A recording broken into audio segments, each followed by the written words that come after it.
Hi there and welcome to my session about securing network access to your SQL Server systems, whether they're on premises or in the cloud. This session is for PASS 2020 Virtual Summit, so thank you very much for taking the time to watch my session. I really appreciate it.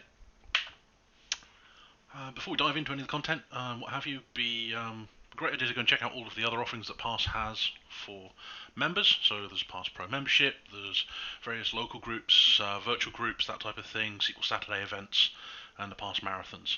So well worth going and checking those out. There's lots of great content there available for free or very low cost, and that's how I got started. So check that out.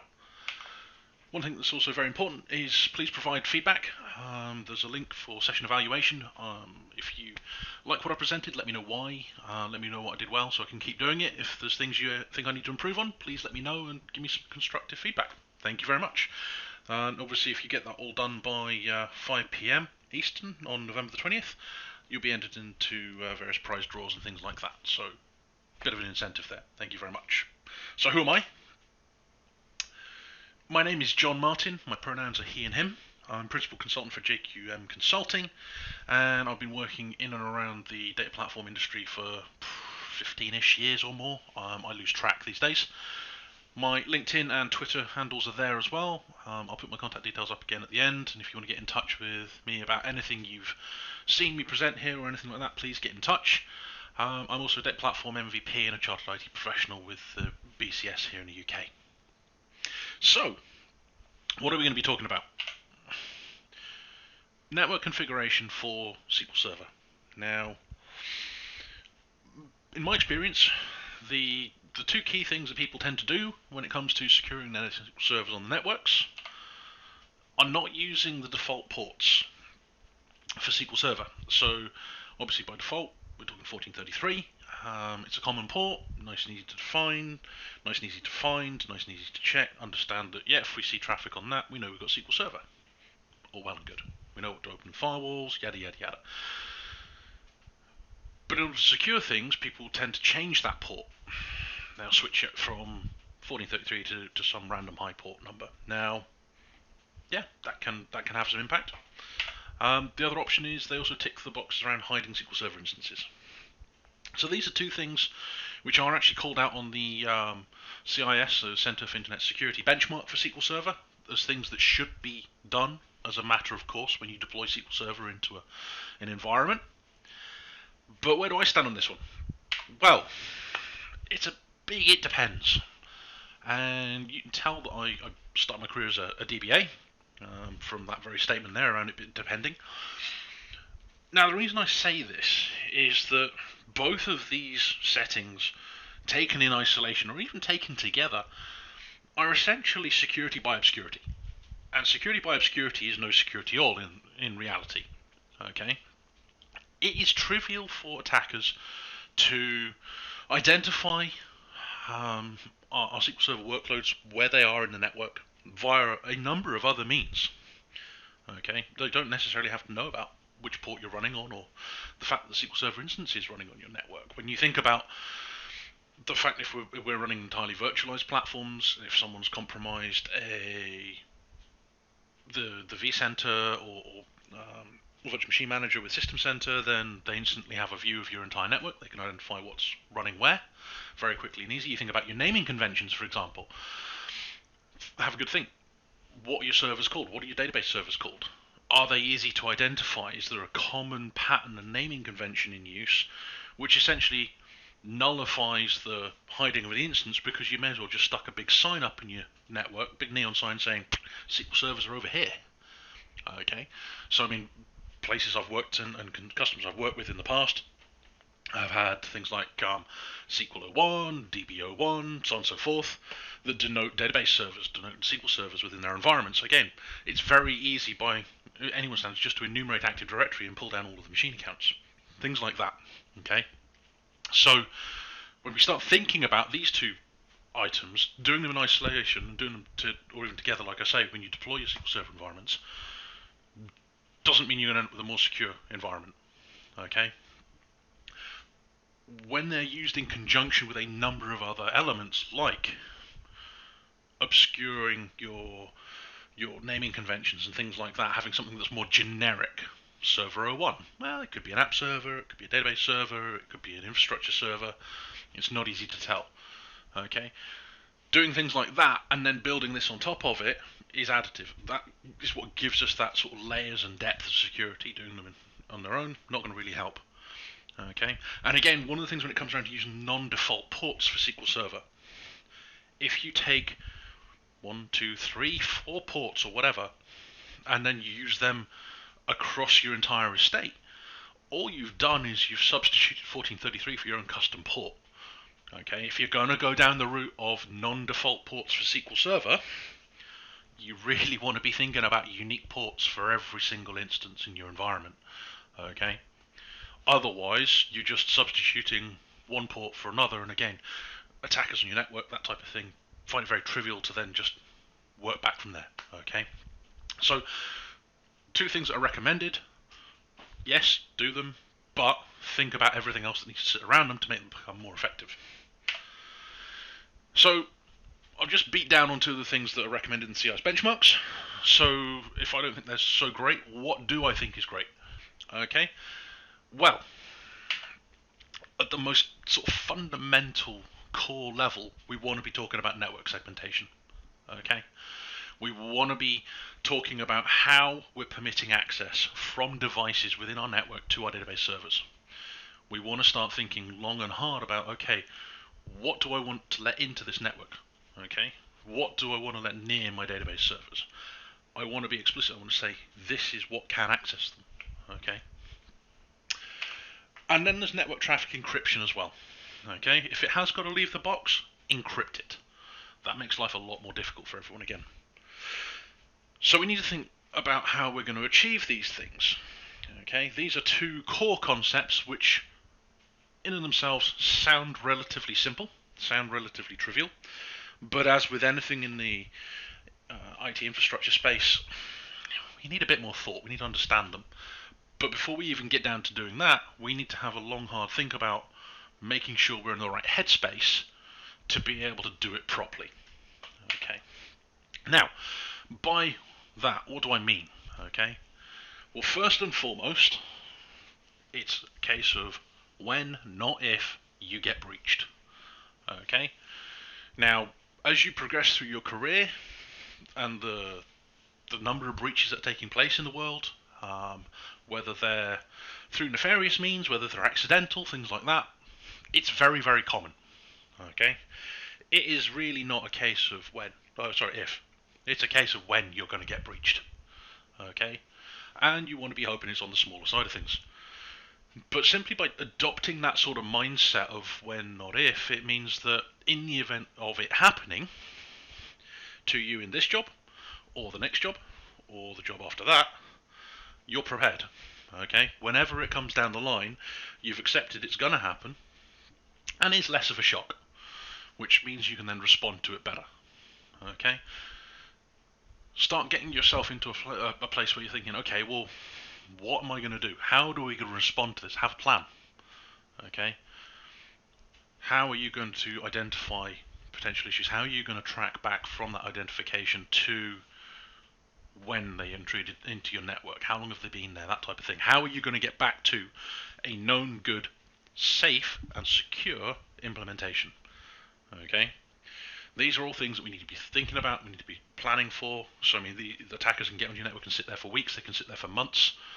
How do you get yourself back to a position where you are recovering service and you know that all of, or any of their backdoors that they put in are not in place?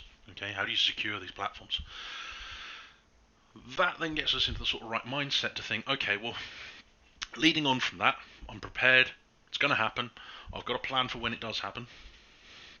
What do we need to do? How do we build secure platforms that minimizes the scope of a breach, that makes it easier for me to detect when things have gone wrong and identify whether or not there is anomalous behavior and things like that in the network? And that's when it comes down to trust. Okay, the term that we should be thinking about here is zero trust. Okay, I trust nothing outside the boundary of what I'm looking at. Okay, so when you want to start taking that to the extreme, you start thinking at the database level. So we are all familiar with the trustworthy bit that people can set on databases. Where if you got the owner is a member of the sysadmins, for example, and someone has DBO privileges, then they can escalate their rights and elevate themselves up to sysadmin. So really we want to be thinking about, okay, well by default we normally turn that off. Okay, we're not trusting that database from the server side of things. Okay, whatever's going on inside there is going on inside there. I don't want that coming out to my server side. And this is just a logical progression. We take that from the database to the instance to the OS out into the wider network. Okay, we want to be seriously thinking about understanding how. It's really a case of I don't trust that app server. Okay, when it needs to be talking to anything, this is what I'm allowing it to do. Okay, it's really about making sure you're verifying explicitly what needs to be authenticated, what needs to speak to which. Okay, you're not going to turn around and say, well, I'll let everything talk to SQL Server, for example, and then I'm going to rely on the ACLs and my security configuration there to make sure my system is secure. So yeah, they may get to my server, but if they're not, then I haven't got given them the SQL login, for example. I haven't given them a login for the server. Well, that may not be good enough, okay? Because there are zero-day vulnerabilities being discovered all the time, and it could be breached through any number of other systems that sort of sit around it, or on that platform as well. So really we've been saying, okay, the best way to prevent that from happening is to not let them even have a chance to get there to exploit any code. So we block them on the firewall, we stop them from getting in, that type of thing, okay? The principle of least privilege is something that we should always be looking at. If something doesn't need to speak to a server, it shouldn't speak to it, it shouldn't be possible, and this is where network segmentation comes into it, really. Okay, we'll cover this in a bit more depth shortly. And then, really, the third key principle of zero trust is to assume breach. Okay, like I say, when, not if.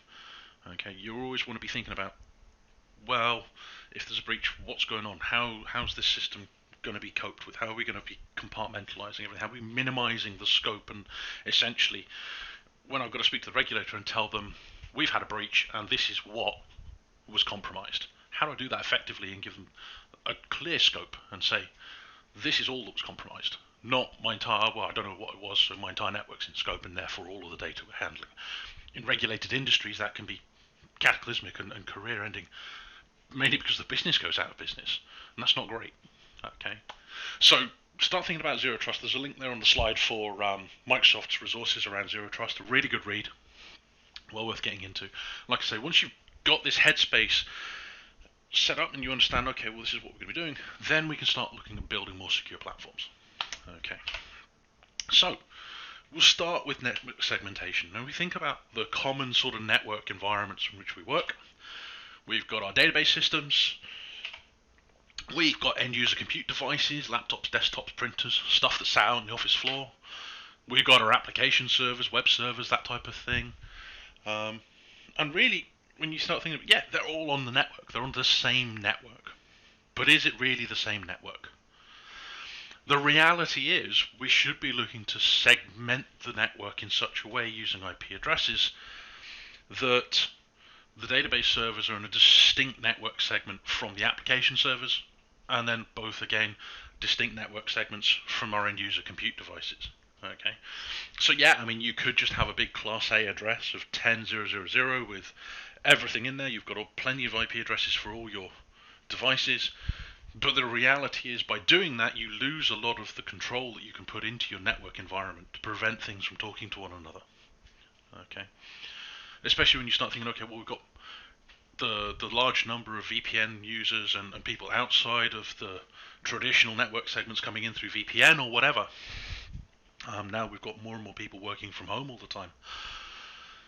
Again, that's another external source that we want to think about. And what we really want to be doing is, like I say, segmenting these up into network segments.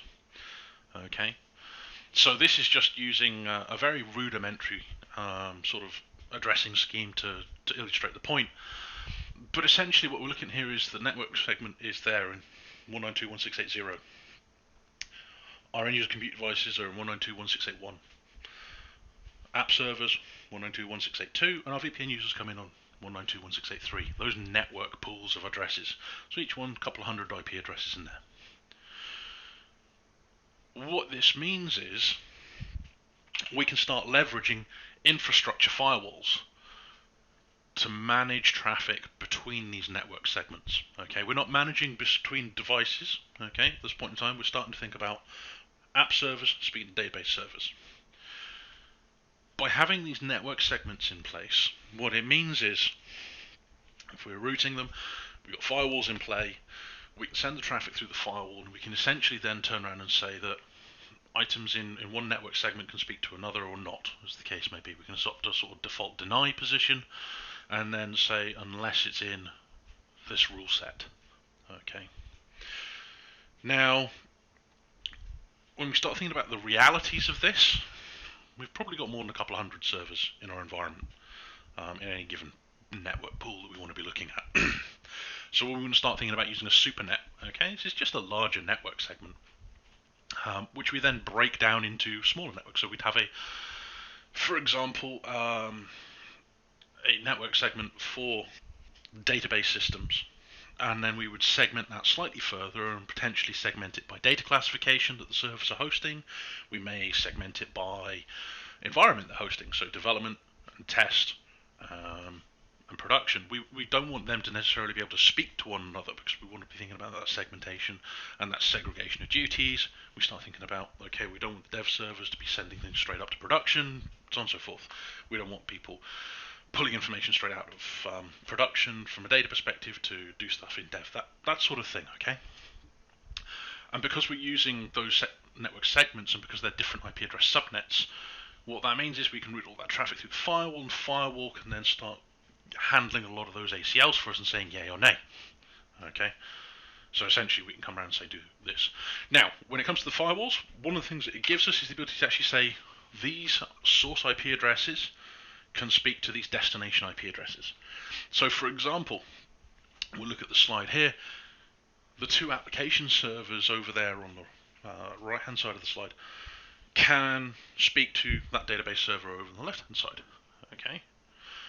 The rule that we can put in the firewall says that, okay, the source IP address on those servers and the destination IP address, that's an allow, okay? So stuff can go through this and into that network segment. If it doesn't fit that rule set, move on to the next one. Okay, so typically with the firewalls, it's a big long list of rules in a specific order and a specific priority, and essentially all the traffic coming in will be evaluated against those rule sets, and if it doesn't pass any of those, there should be a default deny at the bottom that says, okay, didn't pass any of those rules, dump the packets, can't go anywhere. So what that means is that the additional two application servers that sit in that network segment on the slide can't speak to anything because there's no rule defined, for example. Things like that, okay? We start thinking about something a little bit more complex, for example, and we start saying, okay, well, this end user compute device needs to speak to this application server. Now that's all well and good unless you're using things like DHCP, using dynamic IP addresses down in your client world, which is very, very common because you've got a lot of people coming onto the network, coming off the network. You think about office workers with laptops, that type of thing. There's any number of the users online at any point in time. So what in that scenario the infrastructure firewall and the network segmentation allows us to do is say anything in this network segment can speak to this application server.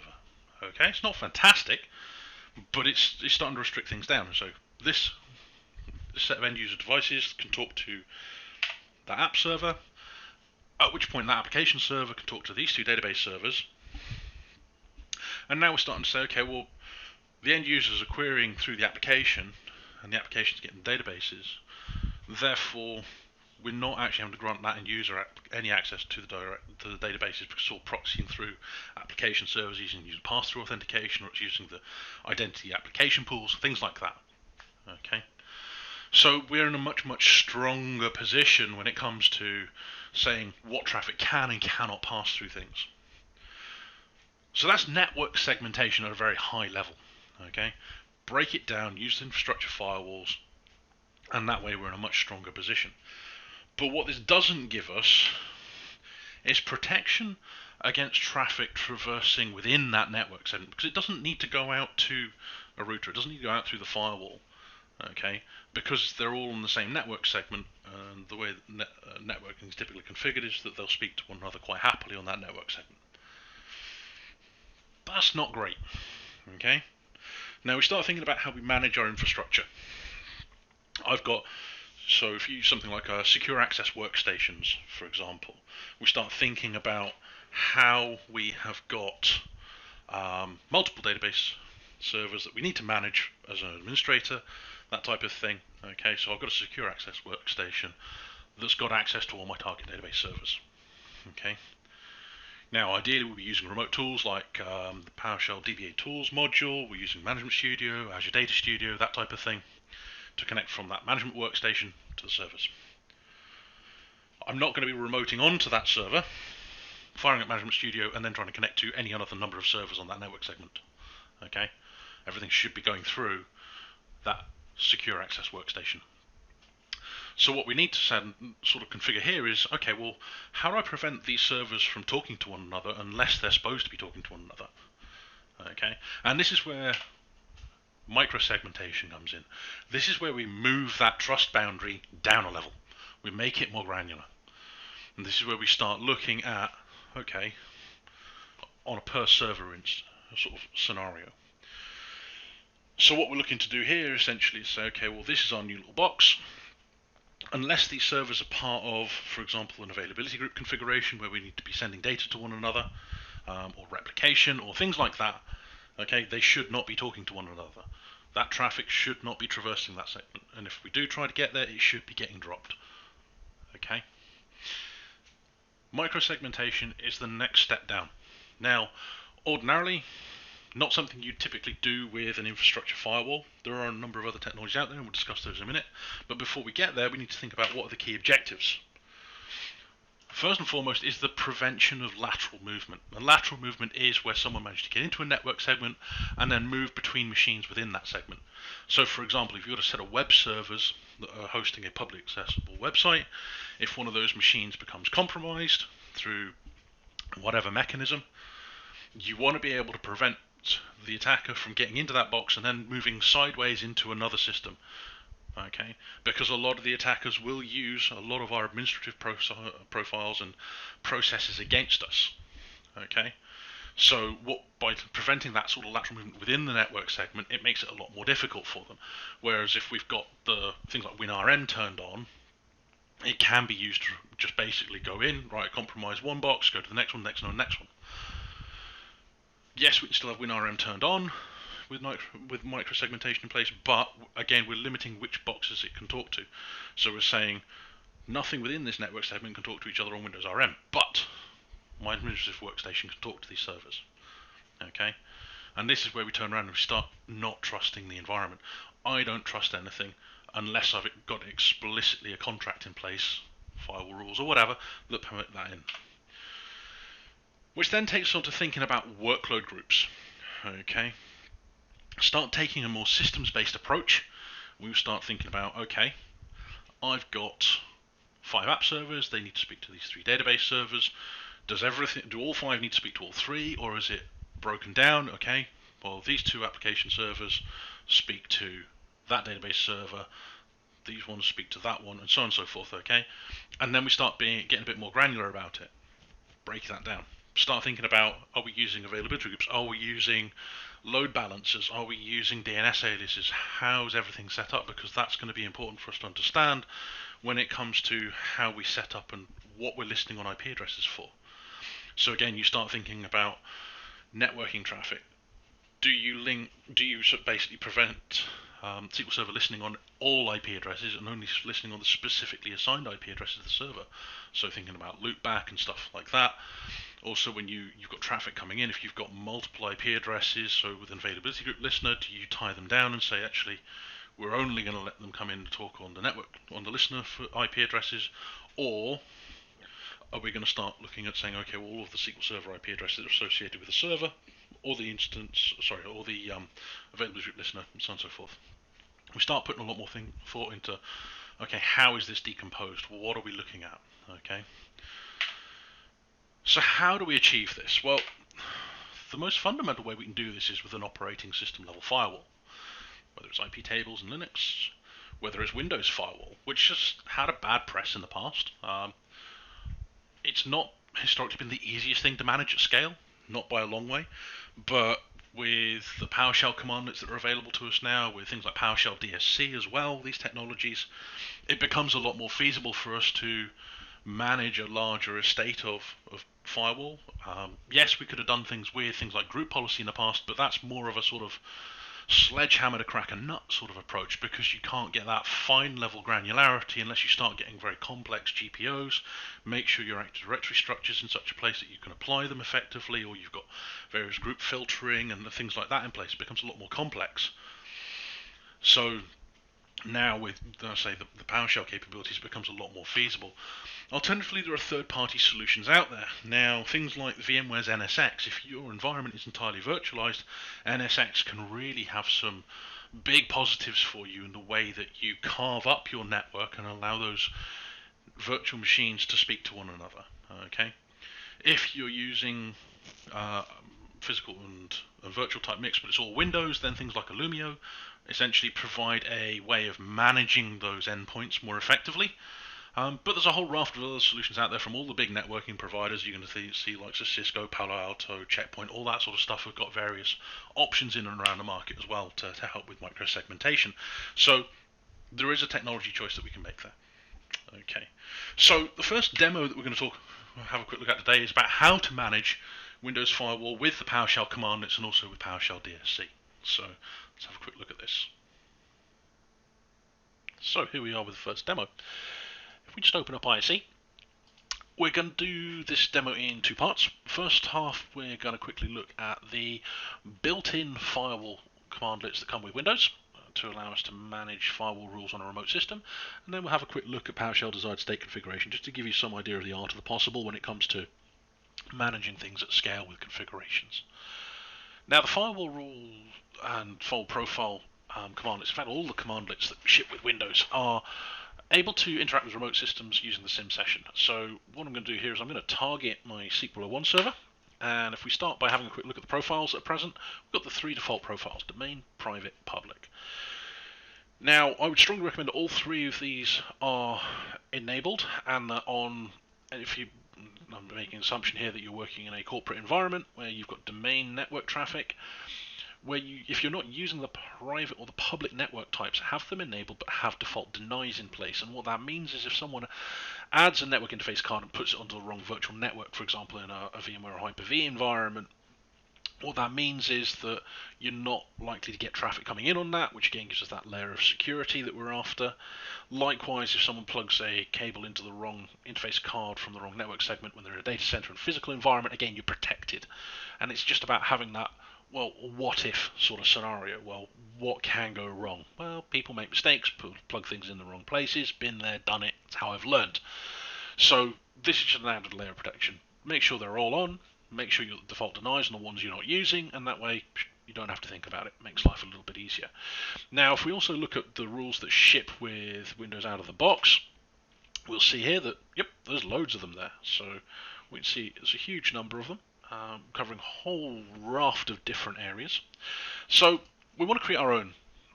Before we really dive in and start looking at it, there's some key information we want to think about. Where is the traffic coming from? What am I listening for that traffic on? Which IP address? On which protocol? On which port? Okay, and then comes back to what I said about the profile. Which profile are we going to apply this rule to? Okay, once we've got that core information, that's essentially the main body of our rule that we're going to be creating, then we can come down and we can start specifying that. Now, what I'm using here is a technique called splatting, and it essentially allows me to create a hash table of all of the parameter values I need for my commandlet. You'll notice here we're just giving name, a friendly name, a little bit of description, that way someone comes along behind us and they know what it's doing. One thing that is very important is give it a group. Okay, now this is not predefined, you don't have a set number that you've got to do, you don't have to go and create a group first, you just specify a string here, and it will mean that all of those rules that you create will have that. Now, when you start thinking about running multiple instances on a server, or potentially you're running availability groups, and you may have multiple availability groups on an instance on a server, and therefore potentially you're going to be looking at multiple listeners. Again, you may want to start grouping those rules up and say, okay, well, we've got a set of rules for listener 1 or a set of rules for listener 2. Likewise, if you're using failover cluster instances and you've got multiple FCIs in play, then again, this is a set of rules for this one, because you may be listening on a distinct IP address for that traffic, and you don't want anything that's coming directly to the servers potentially to get onto an FCI, stuff like that. Okay, so group them together, create it in such a way that it is standard, so that you can easily discern what they are. And what that means is, as we'll see later on, it becomes a lot easier when we start using some of the management commands. Obviously, we're allowing this traffic in because that's what we want. It's coming in the domain profile, and it's coming from this source on TCP/IP. We're using 1433. Now, one of the big things that we can do with Windows Firewall as well is we can actually bind these rules to a Windows service. So what that means is if the service is not running, the traffic's not getting in. And when we start thinking about it, well, that just seems logical. But I mean, obviously the traffic's going to be coming, there's nothing to be there to receive it. Just adding that additional layer of security in there, it's one of those things. You don't want someone to try and just sort of, if there's a small vulnerability in the system and it can come in through that route, if your traffic's not coming in at any given point in time, then you're just in a much stronger position. Okay, so just be very, very explicit about that. Okay, so what we'll do is we'll just highlight this, run that, and we can see that's gone off and created the rule for us. For example, as well, if we're running availability groups, then we also want to set up 5022, which is our default port. So that's what we're assuming. There's the target SQL Server, so we're letting traffic coming in from that one for the synchronization traffic. Again, we're putting it in the SQL Server group, and we just run that, and it will go off and create the rule for us. So now, if I come down here and do the get firewall rules, what we'll do is down at the bottom, there are our two new ones. Awesome. Okay, there are our two little rules down the bottom. Now, as I said, when you start using these, and if you put them into a specific group, this is where you get the firewall rules. So if I just highlight that one and run that portion of it, you'll see there that it's just pulled back those two rules for us. We can pipe those into set the firewall rule in order to enable it. Now, you'll notice here that when I deployed these rules, I deployed them as disabled. Reason being is that you may have automated your installation of SQL Server, you just slotted this in, you've not actually commissioned it, you've not presented it out to the app teams, you've not given that sort of, okay, we're up and ready to go.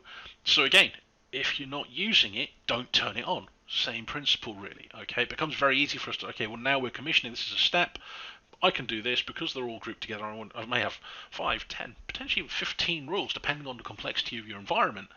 It becomes very easy for me to come in here and say, actually, boom, let's just do all of these at the same time. And there we go, just using the functionality within PowerShell. So, and again, when we start looking at these and saying, well, what does it look like? There we go, they're up and running. Those are our two rules. We're filtering by the group. Makes life a lot easier for us. Okay. So that's how we set up with Windows Firewall commandlets. Not horrifically complex, easier than it used to be, that's for certain. Now, come across when we look at using desired state configuration, there's a couple of prerequisites we need to do here. The assumption here is that we've got the networking DSC module down from the PowerShell gallery. That will need to be on the machine I'm defining the configuration on, where I'm setting it all up, or a build server. And it also needs to be on the target machine that we're going to be pushing this configuration to, or pulling the configuration down to, in order for it to be able to set the appropriate values. Now, I've already done this, saves me downloading it and setting the module up and everything like that. I've done it on my target machine as well. So we'll skip over that step and we'll dive straight into setting up the configuration. Now, as you can see here, we've got the firewall, SQL Server firewall configuration. Naming things is always the most difficult thing in IT, really, rather than anything else. But once we've got the configuration, in order to facilitate this for the particular systems we're looking at, then this is where we need to make sure we're importing that DSC resource to be able to use it, and it's coming in that particular module name. Now, you can import multiple DSC resources, so if you're using the SQL Server DSC resource to install SQL, you're using networking to set up the firewalls, you could be using certificate or computer management, any number of them, and they can all go into forming a larger configuration for the overall server in different areas. So SQL Server installation, SQL Server configuration, firewall configuration, certificate management, you name it. Okay. Now, I'm being very explicit here. The node that I'm going to be configuring is SQL01. I can parameterize this, and then at runtime, when I'm essentially generating the MOF files, I could pass in some configuration data that has multiple servers, and it will spit out multiple configurations. But for the purpose of this demo, we're just going to be doing this very explicitly. I'm going to be creating one rule, which is allowing 1433 in. You can see there that I'm just suffixing it with the DSC, so that we can see when we look at them all together, we'll compare and contrast the ones we created with firewall, PowerShell versus the one that we're doing here. Now, you'll notice that the configuration is by and large the same as the parameters I passed into the PowerShell commandlets. Couple of minor differences in the profile here is clearly a collection, as are the local ports we're listening on and the remote address, but we're still able to define it and bind it to a service. We've got all of the information in there as well. So if I just create this configuration into memory, what I can do then is I can call the configuration, and that will generate our MOF file, which is a managed object format, which is essentially a definition of what we want it to do. Okay, so that's gone and create our SQL1.mof. Now what I can do here is push that configuration out. So essentially I'm saying in this directory, start the DSC configuration, push this out to the target servers. Now there's two modes that DSC can operate in. There is the push mode, which we're doing here, where I'm being very explicit and saying, right, I want you to push this configuration to that machine. Okay, which is great if you're doing it through things like Azure DevOps, for example, and you're getting the build agents to actually push those configurations for you. The other option is to use something called a pull server, where you can have an SMB server, or you can have a Internet Information Services IaaS server configured, and you register the server with that centralized location, and you publish the configurations there, and they pull the appropriate ones down for them. Okay, for the purpose of this demo, we're just going to do a push. So, as before, you can see there that it's enabled by default. No, it's not. So we're pushing this one out. So we'll see this, and you'll see here as it goes through, it gives us a verbose output, and we can see, okay, it's running a bunch of tests. Does this firewall rule exist? If it doesn't, then we create it, set the resources. There we go. So in not very many seconds at all, a couple, we've now got our firewall rule out there. So if we have a look at that one, we can see, yep, there's our DSC rule tacked on the end, quite happily, looking the same as our other 1433 rule. Now, if I want to change that configuration, I want to set it to enabled, this is where we go. We come back to the configuration, we update this particular value, and you can see here ensuring that it's present. So it's exactly the same as the one above. So if I recompile this and generate some new MOF files, we'll do that one. And if we start that configuration again, you'll see here that it's going out, it's doing the various different tests, and here we go. Enabled property value false, does not match desired state, which is true. So then it goes off and updates the firewall rule. Okay, so this is very, very sort of very useful if you want to define your configuration. If you've got drift, it will detect it for you and it can automatically remediate it. Saves you having to do a lot of that idempotence and that configuration in the scripts that you write yourself when it comes to the PowerShell side of things. So if we now look at the rules, if I come back, hit that one, you'll see there that now it's enabled. Okay, so that's been a very high level, quick look at managing the Windows Firewall with PowerShell DSC. So with that, we'll go back to the slide deck and have a quick summary. That was the first demo where we looked at managing Windows Firewall with PowerShell commandlets and with PowerShell DSC. So, quick summary to wrap up on this one. So what we're looking at here, we looked at managing with PowerShell commandlets. Now this allows us to do it locally or remotely using the sim sessions. If we set our scripts up appropriately, if we start writing them into our own modules, then what it means is we also have the ability to commit a configuration to source control and have some of our CI/CD pipelines kick in, so things like Azure DevOps, to push those configurations out, which again, start thinking about managing at scale. We want to start leveraging automation, makes life a lot easier for us, and moving to that sort of infrastructure as code model. Because when we've got that, we know exactly what was pushed out where and when, and we can get some auditing around that. So again, when auditors come knocking, how do you know what's configured? How do you set it all up? How do you make sure someone hasn't tampered with it? How do you know if you've got drift? We can go back and we look at those audit logs, and we can see what CI/CD pipelines pushed out. Taking that to the next level, if you will, we can start looking at using PowerShell DSC, desired state configuration. And again, we declare what we want the environment to look like. We commit that into source control. CI/CD pipelines can kick in, they can push that out, they can either push it directly to the target machines, or you can have them push it to a pull server, and then the machines will check in and pull their configuration down on a predetermined timeline. The advantages of using PowerShell DSC is because it's a state configuration and declarative. infrastructure as code type platform, we can then merge that into a larger configuration for the server and SQL Server instance itself potentially, so we get a better picture of what the system should look like in order to be in a compliant state. If it's not in a compliant state, then obviously DSC will look to remediate that for us. It can also log it. So if you are going to go down the pull server route, I'd strongly recommend the use of Windows Server 2019, because the server-side components have native ability to log to SQL Server databases, where we can obviously write some reports and things like that on top of it. So, it's not the big scary monster we all thought it was, or it used to be. Managing Windows Firewall at scale becomes a lot more manageable when we start adopting infrastructure as code practices. Well worth having a look at. So, on to the next section. Let's start talking about network traffic encryption. There's two key options for us here. We've got TLS encryption with SQL Server, which is managed largely by the database engineering team. You're also going to need to speak with your server colleagues in order to get them to potentially help with the issuance of certificates from the CA, certificate authority within the business, so that you can push them out, and then you've got all the trusts in place and what have you, so that certificates are trusted. You don't have to go through the round houses around forcing it to trust service certificates, that type of thing. If you don't go down that route, you can use self-signed certificates, but there are some caveats around that, in so much as you've got to set the flag to trust server certificate, things like that, if the trust domains aren't in place. So just bear that one in mind. The other option that we can talk about briefly here is IPsec tunneling, which does require more thought and more input from your networking and service team colleagues as well. There's nothing that prevents you from using them in conjunction with one another, but for the purpose of the rest of this talk, we're going to focus on SQL Server TLS encryption. So before we get on to really how to set it up, we need to know which version of SQL Server support it.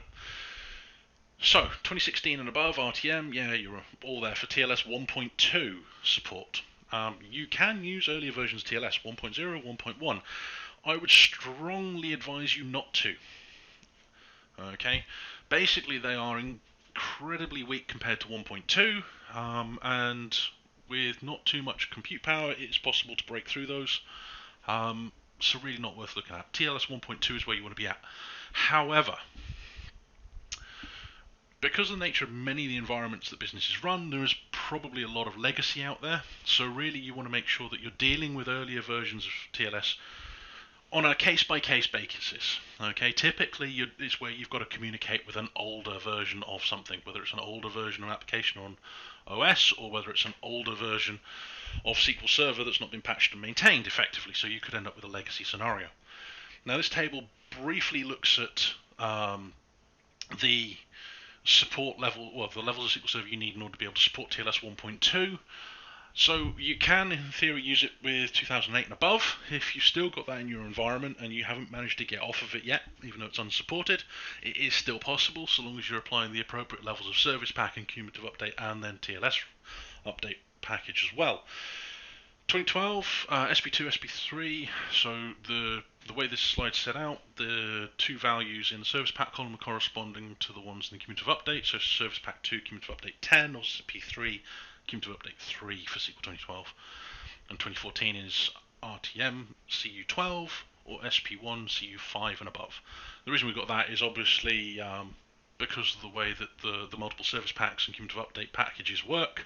You're going to end up with the same thing but delivered via a couple of different mechanisms. This doesn't take into account the GDR releases. If you want to have a look at that, follow the link there at the bottom, and you'll get a lot more information from Microsoft directly themselves. So think about what versions you've got deployed in your networks. Have you got patched? If not, patch them up. Start using TLS 1.2 because that's a lot more secure. But what does this look like in reality when we start thinking about it from an infrastructure perspective? So we've got our database server. We've got 3 databases on there. We've got our end users who want to talk to and get information from there, who use their laptops. Now, there are some people where you're going to have scenarios where people are connecting directly, whether they're using things like Power BI Desktop, whether they're using Excel, whether they've got various full-blown clients that are sat on their machines in WinForms or whatever technology. And then you've also got via web browser-based technologies, things like that, through app servers that will proxy connections in. Now, in this scenario, we're going to focus in on the traffic, the client device directly to the database server, and also from the application web server or whatever directly to the database server. All of the other traffic is going to be out of scope for the rest of this discussion, but obviously if you're using an application server, making sure that you secure that traffic between the client device and the app server and back is going to be just as important, but that's dealt with via another means and is out of scope for this discussion. So, how do we implement TLS? Now, we start thinking about this from a corporate environment. We'll have a certificate authority. So the PKI infrastructure within the environment allows us to issue certificates. We issue a certificate to our SQL Server. We put that into the environment. Then we basically tell SQL Server, this is the certificate you're going to use for encrypting network traffic. Okay. And then we restart SQL Server. And then we are up and running. Now, what this means is if we do it this way round and use a proper PKI infrastructure, for example, when the application server then connects to SQL Server, they establish the communications, they're doing the handshakes and say, right, we're going to negotiate, we're going to both run, do we both support TLS 1.2? Yes, great. Okay, not a problem, here's my certificate. And the app server says, oh, certificate. Who do I need to go and speak to find out if it's a trustworthy certificate? So it speaks to the CA infrastructure. That comes back, says, yep, green light, on you go, and we're all happy. Okay? So the key thing here for us, essentially, to get that traffic encrypted is to make sure that we've got a good certificate chain in place to make sure that they can communicate with one another. Now, I did mention that you can use self-signed certificates on the SQL servers, so if you haven't got your infrastructure teams up and running, or you haven't got that collaboration, or you haven't got the chance to get them to do it, given their workloads, things like that, you can use a self-signed cert. What that does mean, however, is that in your client connection strings, you do need to then set the parameter that basically says trust server certificate, which is not a great scenario because obviously if someone does get a dodgy certificate in there, you're implicitly trusting it and you're forcing that trust, which also means things like certificate revocation and things like that become a lot more difficult. Other things to think about is how long are our certificates going to be valid for, because obviously we need to reissue them on a periodic basis. When we do that reissuance, we need to make sure the service is restarted to pick up the appropriate certificate. Now, obviously, we should be patching our Windows boxes on a monthly basis. We should be patching SQL Server on a regular basis as well when CUs are landing. So there are going to be plenty of chances for us to update SQL Server and have it restarted. That can be more complex environments where you are running 24/7. But it's something that you just need to understand. There's no right or wrong answer when it comes to the duration, really. Too short becomes too much for administrative overhead. Too long becomes potentially too risky with certificates. The key thing to here is also have a monitoring system in place that keeps an eye out for when those certificates are going to be expiring. Okay, so things like SCOM, really good at it. Does it out of the box, nice and easy. Get plenty of notice that cert's going to expire. And then you can make sure you're staging them and getting them all up and ready for when that service needs to be restarted. It's not a hard dependency between issuing the certificate and then restarting the service, so you could pre-stage them well ahead of patching, and then they just come up on the next restart, so it makes life a little bit easier. All of it can be done with PowerShell, so again, we can largely automate this and do it at scale.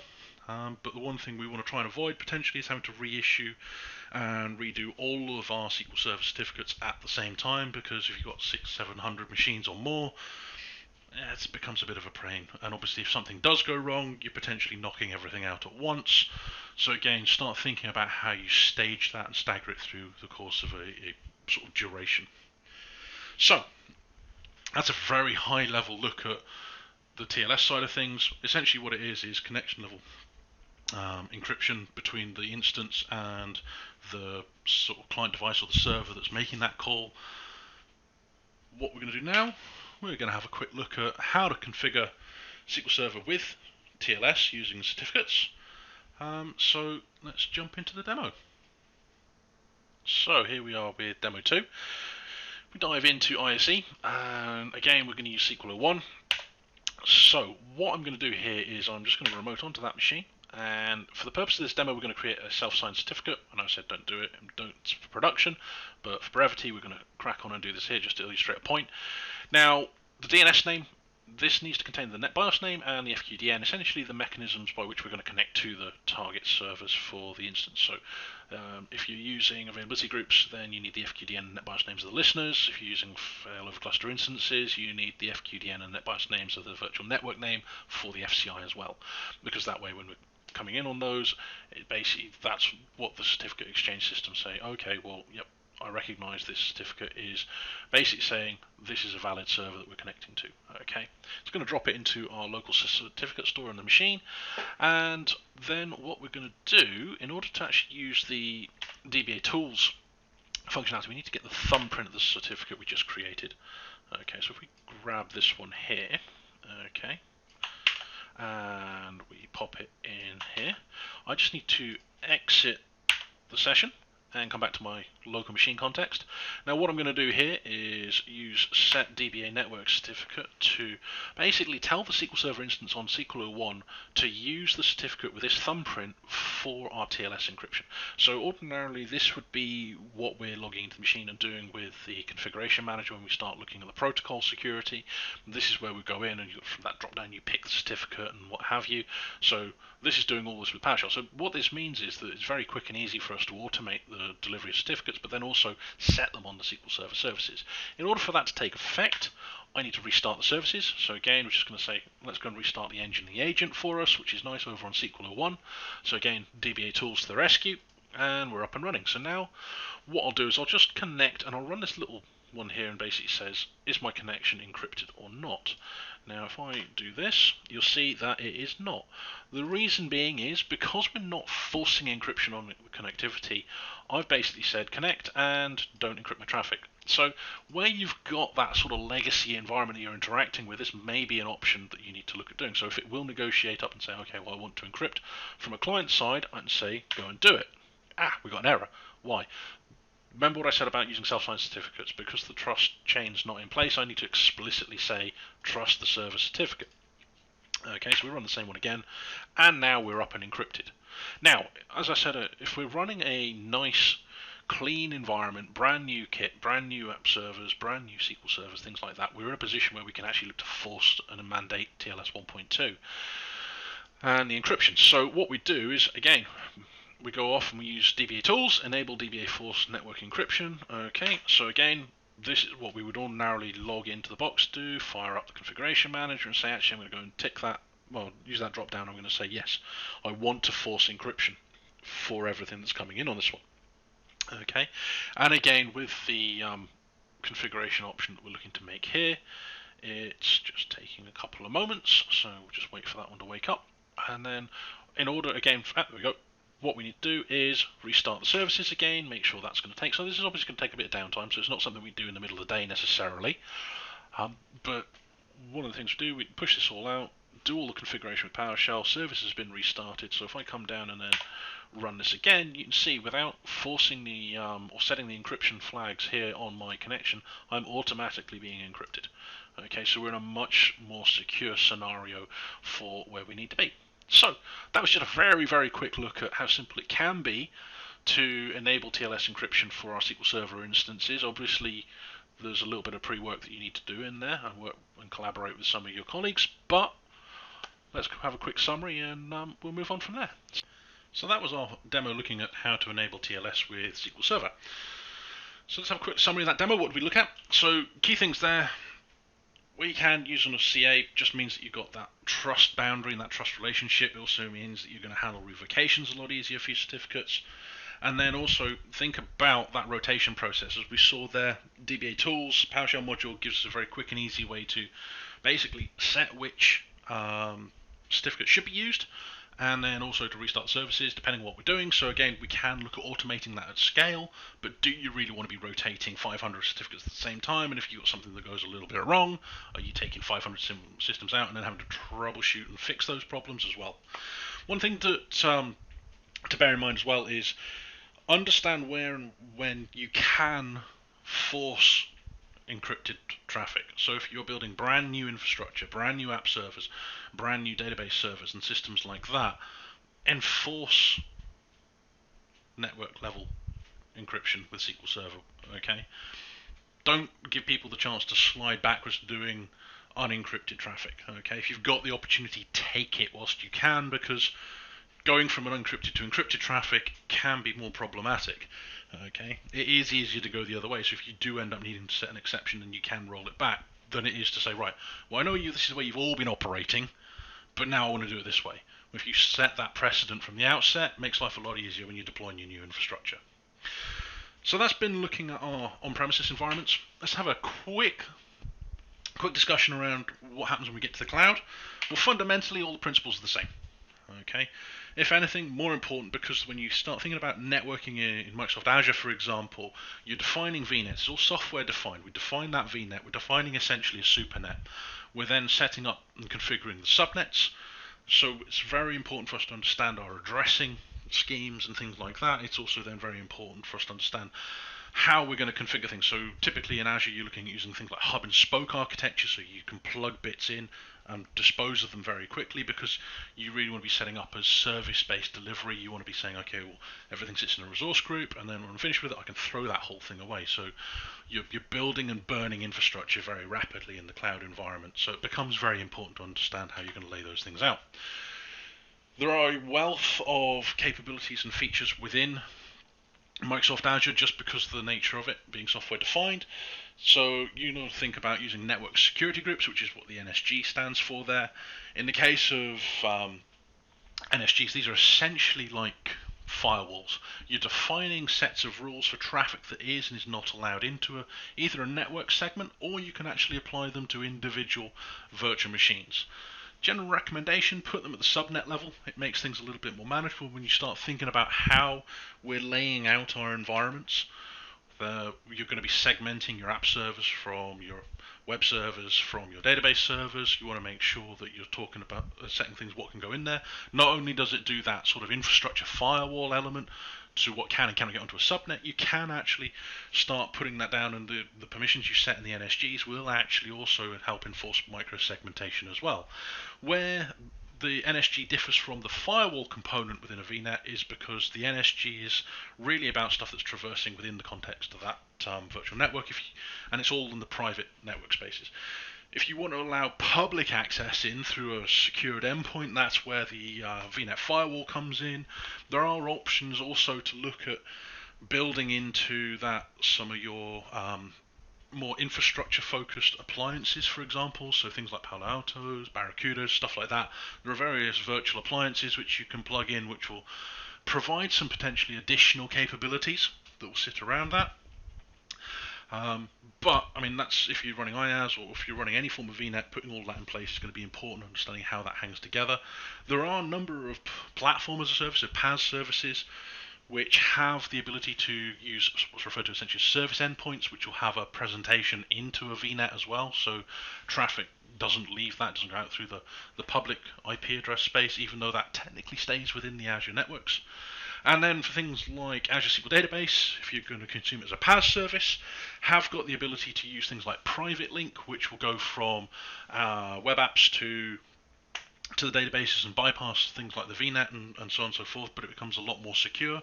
But there are some considerations around that you need to be aware of, because it will end up looking at bypassing things like the Azure firewall configurations that you put in for your databases. So just bear that one in mind, that what you get with one thing, it takes away with the other.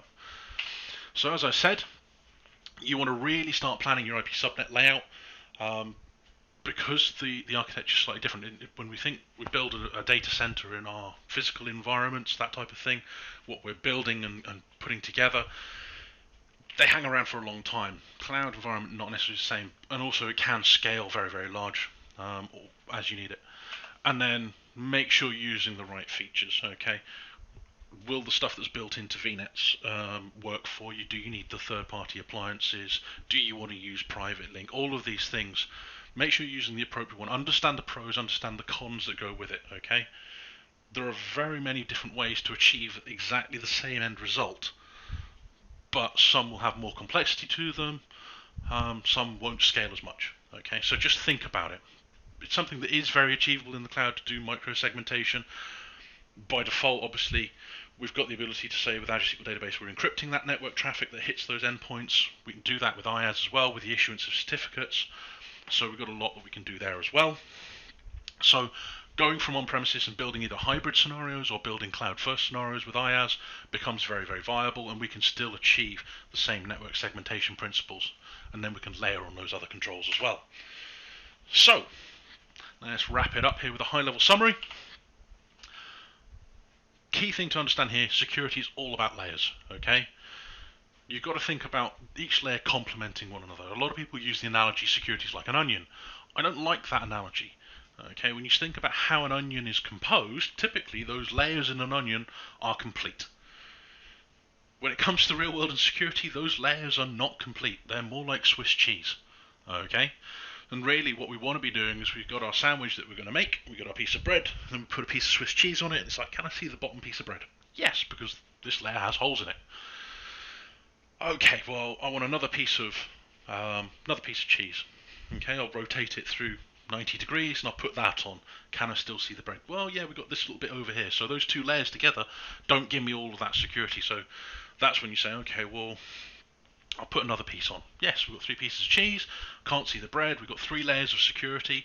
Each one other is complementing the flaws and weaknesses in the other.